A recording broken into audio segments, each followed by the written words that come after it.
எல்லாருக்கும் வணக்கம். இப்போ நம்ம தனுசு ராசிக்கான ராகு கேது பயிற்சி பலன்களை பார்க்கலாம். அப்படி ராகு கேது பயிற்சி பலன்களை பார்க்கறதுக்கு முன்னாடி நம்ம சேனலுக்கு புதுசாக வர யாரா இருந்தாலும் சேனலை மறக்காம சப்ஸ்கிரைப் பண்ணிக்கோங்க. அண்ட் கூடவே இருக்கிற பெல் ஐக்கான கிளிக் பண்ணிக்கோங்க. அப்படின்னா அடுத்து நான் வீடியோ அப்லோட் பண்ணும்போது உங்களுக்கு ஆட்டோமேட்டிக்காக நோட்டிஃபிகேஷன் வரும். மேலும் நம்ம சேனல் ஏதாவது ஆட் ஓடிச்சு அப்படின்னா தயவு செஞ்சு ஸ்கிப் பண்ணாமல் பாருங்க. ஏன்னா எனக்கு அட்வர்டைஸ்மெண்ட்ல பைசா வருது. ஸோ யாரும் சப்ஸ்கிரைப் பண்றேன்ற பேர்ல அன்சப்ஸ்கிரைப் பண்ணிடாதீங்க. ஏற்கனவே எனக்கு சப்ஸ்கிரைபர் ரொம்ப லோவா இருக்காங்க. சரியா? இப்போ நம்ம வீடியோல வந்து பாத்தீங்க அப்படின்னா தனுசு ராசிக்கான ராகு கேது பயிற்சி பலன்களை பார்க்க போறோம். அப்படி பார்க்கறதுக்கு முன்னாடி அந்த கிரக நிலைகள் வந்து எந்த மாதிரி எல்லாம் இருக்கு அப்படின்ற பத்தி பார்ப்போம். அதுக்கப்புறமா அதுக்கு நன்மைகள் என்ன, தீமைகள் என்ன, அதுக்கப்புறம் என்ன பரிகாரம் பண்ணணும் அப்படின்றதையும் பார்ப்போம். ஸோ வீடியோவை ஃபுல்லா பாருங்க கடைசி வரைக்கும். சரியாங்க? வாங்க வீடியோக்குள்ள போவோம்.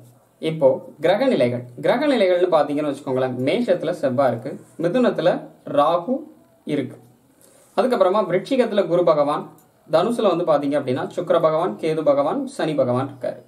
அதுக்கப்புறம் உங்களுடைய ஜென்ம ராசியில 3வது வீடான கும்ப ராசியில வந்து பாத்தீங்கன்னு வச்சுக்கோங்களேன் சூரிய பகவான், புத பகவான் இருக்கிறாரு. இப்படி இருக்கக்கூடிய கிரக நிலைகள் காலத்துல பிப்ரவரி மாசம் 13ஆம் தேதி, மாசி மாசம் 1ஆம் தேதி காலையில 6:15 மணிக்கு ராகு கேது பயிற்சி ஆகுது. அப்படி ஆகிறதுனால உங்களுக்கு என்ன நன்மைகள் நடக்கும் அப்படின்ற வந்து பாத்தீங்கன்னா ஃபர்ஸ்ட் நன்மைகளை சொல்ல போறேன். உங்களுக்கு என்ன விதத்துல நன்மைகள் நடக்கும் அப்படின்னா, முதல் தனுசு ராசிக்காரங்களுக்கு வந்து பாத்தீங்கன்னு வச்சுக்கோங்களேன், வேலை பார்த்துட்டு இருக்கிறவங்களுக்கு வந்து புதிய பதவி கிடைக்கும். வேலை தேடிட்டு இருக்கிறவங்களா இருந்தாலும் சரி, வேலை பார்த்துட்டு இருக்கிறவங்களா இருந்தாலும் சரி, உங்களுடைய வேலையில ஒரு ப்ரமோஷன் இன்கிரிமெண்ட் கிடைக்கும். வேலை தேடிட்டு இருக்கிறவங்களுக்கு புதிய வேலை கிடைக்கும். அனுபவம் இல்லாத வேலை கிடைக்கும். சில பேருக்கு அப்பா பார்த்துக்கிட்டு இருந்த வேலை கிடைக்கும். இந்த மாதிரியான வேலைகள் கிடைக்கும். சரியா? தனுசு ராசிக்காரர்களுக்கு மட்டும். அதுக்கப்புறமா தன லாபம் இருக்கு. தன லாபம் அப்படின்னா புதிய வேலையில நல்ல வருமானம் கிடைக்கக்கூடிய விதத்துல உங்களுக்கு இருக்கும். ஆனா அனுபவம் இல்லாத வேலை, அனுபவம் இல்லாத வேலைக்கும் உங்களுக்கு சம்பளம் கிடைக்கப்படும். சரியா? அதுக்கப்புறமா நன்மைகள் நம்பர் 2, நீங்க வந்து பாத்தீங்க அப்படின்னா ஃபாரின் ஜாப் ஏதாவது ட்ரை பண்ணிட்டு இருந்தீங்கன்னு வச்சுக்கோங்களேன், உங்களுக்கு ஜாப் கிடைக்கக்கூடிய இடத்துல வந்தாச்சு.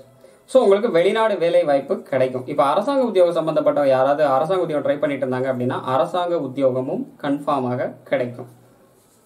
சரியா?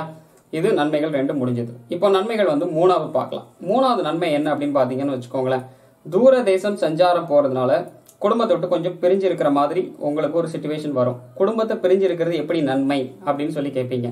நீங்க தனுசு ராசிக்காரர்கள் 7.5 சனி நடக்கிறதுனாலையும் அதோட தாக்கத்தினால இருக்கிறதுனால நீங்க குடும்பத்தை விட்டு பிரிஞ்சிருந்தா மட்டும்தான் உங்களால எந்தவித கஷ்டமும் இல்லாம பணத்தை சேர்த்து வைக்க முடியும். கடன் அடைக்கிறதுக்கு ஓரளவு தப்பிக்க முடியும். நிறைய விஷயங்கள் வந்து பாத்தீங்கன்னா கடன் வாங்காமலும் தப்பிக்க முடியும்.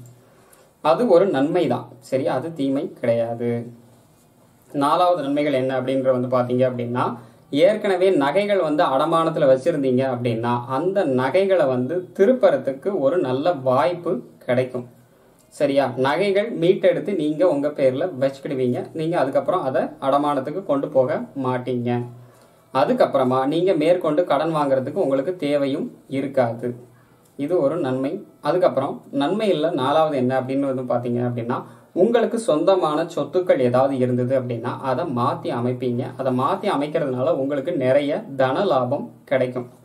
இது நன்மை தான்.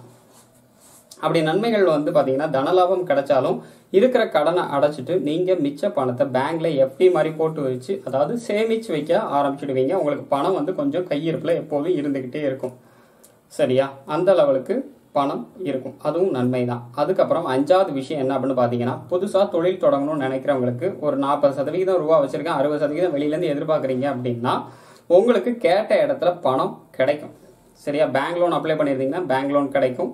சில பேர் வெளியில லோன் ஏதாவது வாங்குறா இருந்தாலும் அந்த லோன் கிடைக்கும். ஸோ இந்த மாதிரி லோன் சம்பந்தப்பட்ட பிரச்சனைகள், கடன் சம்பந்தப்பட்ட பிரச்சனைகள் வந்து பாத்தீங்கன்னா ஒரு முடிவுக்கு வரும்.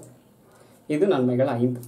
அதுக்கப்புறமா பெரியவங்க இருக்காங்கல்ல, கல்யாணம் ஆக வேண்டியவங்க, மாணவர்கள் வந்து பாத்தீங்க அப்படின்னா படிப்புல வந்து நல்ல அங்கீகாரத்துல வந்து பாத்தீங்கன்னா கொஞ்சம் ரிஸ்க் எடுத்து படிக்கிற மாதிரி இருக்கும். இருந்தாலும் ஜென்மத்துல கேது பகவான் இருக்கிறதுனால ஞானக்காரகன்னு சொல்லலாம். ஸோ அதனால நல்ல அறிவு சம்பந்தப்பட்ட விஷயத்துல வந்து பாத்தீங்க அப்படின்னா அனுபவம் கலந்த பேச்சுக்கள் கிடைக்கும். சரியா? நல்ல அனுபவம் உள்ள பேச்சுக்கள் கிடைக்கும். அனுபவ வாழ்க்கையை வந்து நீங்க கத்துக்கிட போறீங்க. ஸோ மாணவர்கள் வந்து கொஞ்சம் அக்கறை எடுத்து படிச்சீங்கன்னா பள்ளிப்பருவ பாடத்துலயுமே ஆக்சுவலா ஒரு நல்ல மதிப்பெண்கள் இருக்கிறதுக்கு வாய்ப்புகள் உண்டு. சரியா? மாணவர்களுக்கு சொல்ற லெவலுக்கு இந்த ராகு கேது பயிற்சியில் வந்து அவ்வளோ பெரிய விஷயங்கள்னு வந்து பாத்தீங்க அப்படின்னா இதுதான். ஸோ கொஞ்சம் ரிஸ்க் எடுத்து படிக்கிற மாதிரி இருக்கும். ஸோ ரிஸ்க் எடுத்து படிச்சு நீங்க சக்சஸ் ஆவீங்க. அவ்வளவுதான் விஷயம். திருமண வயசுல இருக்கிறவங்களுக்கு வந்து என்னென்ன நன்மைகள் இருக்கும் அப்படின்ற வந்து பாத்தீங்க அப்படின்னா, திருமணத்தில் இருக்கக்கூடிய தடைகள் அகன்று உங்களுக்கு வந்து கல்யாணத்துக்கு வந்து இப்போ ரொம்ப நாள் சொல்லுவாங்க, எனக்குலாம் 30 வயசுக்கு மேலே இனிமேல் எங்கேருந்து கல்யாணம் நடக்க போகுது அப்படின்ற மாதிரிலாம் கேட்பீங்க. அவங்களுக்குலாம் வந்து பார்த்தீங்கன்னா கல்யாணத்தில் இருக்கிற பிரேக்குகள் உடஞ்சி திருமணம் நடப்பதற்கு இது ஒரு மிகச்சிறந்த வாய்ப்பாக இருக்குது. சரியா, 7ல் ராகு இருக்குது, ஜென்மத்தில் சனி பகவானும் ஆக்சுவலாக சுக்கிர பகவானும் கேது பகவான் இருக்கிறாங்க. அப்படிங்கும்போது உங்களுக்கு நடக்கிற நன்மைகள் என்ன அப்படின்னு வந்து பார்த்தீங்கன்னா, வரதட்சணை இல்லாமல் திருமணம் ஆகும். முதல்ல அது ஒரு விஷயம், அதனால அது ஒரு நன்மை. அதுக்கப்புறம் பொண்ணு தேடி இருக்கிறவங்க இல்லை வரன் தேடுறவங்களுக்கு வந்து பார்த்தீங்கன்னா கரெக்டான வரன் கிடைக்கிறதுக்கு இது ஒரு நல்ல வாய்ப்பாக இருக்கும். ஆனால் என்ன, வெளியூர் மாப்பிள்ளையாக இருக்கும், உள்ளூர் மாப்பிள்ளையாக இருக்காது. அதை கொஞ்சம் யோசிச்சுக்கோங்க. அதுக்கப்புறமா சில பேருக்கு வந்து பார்த்தீங்கன்னு வச்சுக்கோங்களேன், காதல் திருமணம் நடக்கும். சரியா, இது எல்லாமே நடக்கக்கூடிய நன்மைகள். இப்போ இந்த தனுசு ராசிக்காரர்களுக்கு தீமைகள் அப்படின்ற வந்து என்னெல்லாம் இருக்கு அப்படின்ற வந்து பார்த்தீங்கன்னு வச்சுக்கோங்களேன், ஜென்மத்தில் கேது இருந்தது அப்படின்னாலே ஒரே ஒரு விஷயம்தான், என்ன அப்படின்னா நோய் வரும். அதாவது நோய் அப்படின்னா மன பயம். தனுசு ராசிக்காரங்களுக்கு புதுசாக பயம், நமக்கு எதுவும் ஆயிடுமோ அப்படின்னு சொல்லிட்டு இல்லாத ஒரு வியாதியை இருக்கிற மாதிரி கற்பனை பண்ணிக்கிடுவீங்க.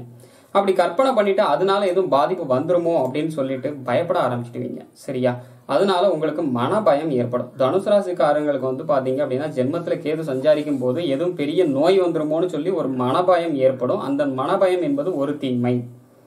ரெண்டாவது தீமை என்ன தெரியுமா? ரெண்டாவது தீமை வந்து பார்த்தீங்க அப்படின்னா, நீங்கள் இந்த பயத்தினால உங்கள் குடும்பத்தில் இருக்கிறவங்களே உங்களை வந்து பார்த்தீங்கன்னா ஒரு மாதிரி பேசுவாங்க. அது ஒரு பெரிய தீமை. உங்கள் பேச்சுக்கு இருக்கக்கூடிய மதிப்பு செல்வாக்கு குறையும். அப்படி குறையிறது ஒரு பெரிய தீமை. அதுக்கப்புறமா வயசானவங்க இருக்காங்கல்ல, அவங்களுக்கு வந்து எந்த மாதிரியான பிரச்சனை அப்படின்னா, அவங்க வந்து பார்த்தீங்கன்னா ஒரு விஷயம் சொல்கிறாங்கன்னு வச்சுக்கோங்களேன், சொன்னதையே திரும்ப திரும்ப திரும்ப திரும்ப சொல்லி சொல்லி சொல்லி மற்றவங்க எரிச்சல் போடுவாங்க. எப்போ சொன்னதையே சொல்லிட்டு இருக்கியா, வேற ஏதாவது புதுசாக சொல்லக்கூடாதா, சொன்னதையே சொல்லி சொல்லி அறுக்காத அப்படின்னு சொல்லக்கூடிய லெவலில் உங்கள் பேச்சுக்கு மரியாதைகள் குறையிறது. வயசானவங்களுக்கு மரியாதை குறையிறதுன்ற வந்து ஒரு மிகச்சிறந்த தீமைன்னு தான் சொல்லணும். ஏன் அப்படின்னா, பெரியவங்களுக்கு வந்து பார்த்தீங்கன்னா எப்போவுமே நம்ம பேச்ச வந்து மற்றவங்க கேட்கணும்னு நினைப்பாங்க. அப்படி கேட்கணும்னு நினைக்கிறவங்களுக்கு வந்து மரியாதை குறையும் போது அவங்க வந்து என்ன ஃபீல் பண்ணுவாங்க அப்படின்னா, சே இவனுக்கு போய் சொல்கிறோமே அப்படின்னு சொல்லிட்டு ரொம்ப மனசு வந்து ரொம்ப நொந்து போய் உட்காந்துருப்பாங்க. ஸோ இந்த மாதிரியான தீமைகள் ஏற்படும். அதனால கேது சஞ்சாரம், ராகு சஞ்சாரம் இதெல்லாம் வச்சு நீங்கள் கனெக்ட் பண்ணி பார்க்கும்போது உங்களுக்கு இந்த மாதிரி பிரச்சனைகள்லாம் இருக்கிறதுனால, இந்த மனபயம் ஏற்படக்கூடிய காரணத்தினாலே உங்களுக்கு வீணா இந்த நோய் இருக்குமோன்னு நினச்சி பயந்து பயந்து பயந்து பயந்து உங்களுக்கு ஏற்படக்கூடிய ஒரு மருத்துவ செலவுகள்னாலையும் உங்கள் வீட்டில் இருக்கிறவங்களே உங்களை வந்து கொஞ்சம் மதிக்காமல் இருப்பாங்க. உங்களுக்கு ஸ்தானம்ன்ற வந்து பார்த்தீங்கன்னா கொஞ்சம் விடுபட்டு போகக்கூடிய நிலைமையில இருக்கக்கூடிய சிச்சுவேஷன். தனுசு ராசிக்காரர்கள்லாம் வந்து பார்த்தீங்கன்னு வச்சுக்கோங்களேன், ஒரு 65 வயசுக்கு மேலே இருக்கிறவங்களுக்குலாம் வந்து பார்த்தீங்கன்னா உயிருக்கு சமமான கண்டங்கள் வந்து நீங்கும்னே சொல்லலாம். அந்த அளவுக்கு வந்து பார்த்தீங்கன்னா ரொம்ப ஒரு மனசு வந்து உடஞ்சி இது பண்ணுவாங்க. ஆனால் கவலைப்பட வேண்டாம், உங்களுடைய உயிருக்கு வந்து எந்தவித ஆபத்துமே ஏற்படாது. அது ஒரு மிகப்பெரிய நன்மை. சரியா, உங்கள் உயிருக்கு எந்த விதத்திலும் எந்தவித தீங்கும் ஏற்படாது. இவ்வளவுதான் உங்களுக்கு தீமைகள் இருக்கு.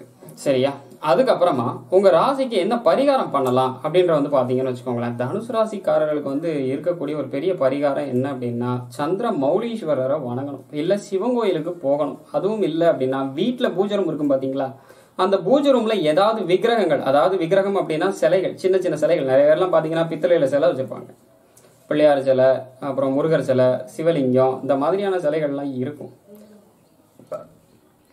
அதுல ஏதாவது ஒரு கல் சிலை இருந்துச்சு அப்படின்னா அதுக்கு பாலாபிஷேகம் பண்ணி அந்த பாலை கொஞ்சம் குடிச்சிங்க அப்படின்னா உங்களுக்கு அது ஒரு மிகச்சிறந்த பரிகாரமா இருக்கும்.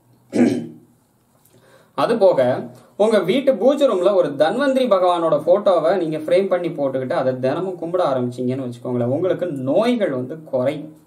இது எல்லாமே நீங்க பண்ணக்கூடிய ஒரு பரிகாரமாக இந்த ராகு கேது பயிற்சியில உங்களுக்கு இருக்கு. அப்படி இருந்தது அப்படின்னா உங்களுக்கு இருக்கக்கூடிய கஷ்டங்கள் குறைஞ்சி, உங்களுடைய மன கவலைகள் குறைஞ்சி, உங்களுக்கு வந்து பார்த்தீங்க அப்படின்னா அது ஒரு மிகச்சிறந்த நல்ல பலன்களை ஏற்படுத்தும். மேலும் உங்களுக்கு இந்த வீடியோ பிடிச்சிருந்தது அப்படின்னா தயவு செஞ்சு லைக் பண்ணுங்க, உங்க ஃப்ரெண்ட்ஸ் எல்லாருக்கும் ஷேர் பண்ணி விடுங்க. சப்ஸ்கிரைப் பண்றேன்ற பேர்ல யாரும் தயவு செஞ்சு அன்சப்ஸ்கிரைப் பண்ணிடாதீங்க.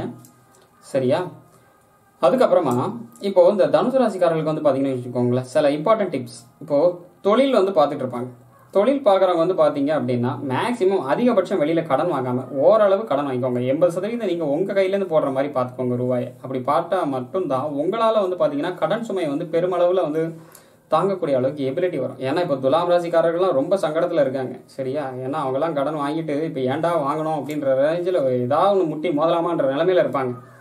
ஸோ அப்படிப்பட்டவங்கெல்லாம் வந்து பார்த்தீங்க அப்படின்னா என்ன பண்ணுறதுன்னு தெரியாமல் முடிச்சுட்டு இருக்காங்க. அவங்களுக்கு 7.5 சனி விட்டும் இன்னும் விடிவு தெரியல, அந்த லெவலில் ஒரு மோசமான சுச்சுவேஷன். அது காரணம் என்ன அப்படின்னா அவங்களுக்கு சனி வந்தப்போ ஆக்சுவலாக 7.5 சனி ஸ்டார்டிங்கில் வந்து பார்த்தீங்கன்னா நிறைய கடன் வாங்க ஆரம்பிச்சதுனால தான் அவங்க இவ்வளோ பெரிய சங்கடத்தில் இருக்காங்க. அந்த மாதிரி ஒரு சூழ்நிலையில் நீங்கள் மாட்டக்கூடாது அப்படின்றதுக்காக நீங்கள் வந்து பார்த்தீங்க அப்படின்னா கடனை கொஞ்சம் குறைச்சி வாங்கினீங்கன்னா தான் உங்களால் தப்பிக்க முடியும் சரியா. ஸோ உங்களுக்கு வேறு ஏதாவது சந்தேகம் இருந்தாலும் தாராளமாக கீழே கமெண்ட் பண்ணுங்கள். உங்களோட ஜாதகத்தை என்னோட இமெயில் ஐடிக்கு அனுப்பிச்சு நீங்கள் வந்து என்கிட்ட உங்களோட ஜாதக பலன்களை தெரிஞ்சுக்கலாம். கீழே டிஸ்கிரிப்ஷனில் என்னோட மெயில் ஐடி கொடுத்துருக்கேன். உங்களுக்கு வேறு ஏதாவது சந்தேகம் இருந்தாலும் கீழே மறக்காமல் கமெண்ட் பண்ணுங்கள். மீண்டும் சந்திப்போம். வணக்கம்.